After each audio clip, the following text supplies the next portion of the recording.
Abah Guru Sekumpul adalah salah satu ulama besar dari Kalimantan Selatan yang dikenal luas di Indonesia dan mancanegara. Nama asli beliau adalah Muhammad Zaini bin Abdul Ghani.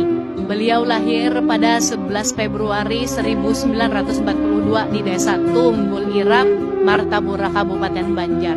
Dikenal sebagai sosok yang berwibawa, sederhana, dan penuh kasih sayang.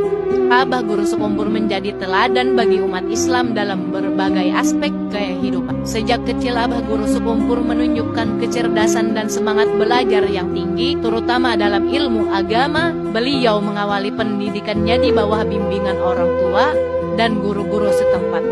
Kemudian beliau melanjutkan pendalaman ilmu agama ke beberapa ulama terkemuka di Kalimantan Selatan, termasuk kepada ulama besar seperti Guru Haji Muhammad Sa'ad bin Halim dan Guru Haji Syarwani Abdal.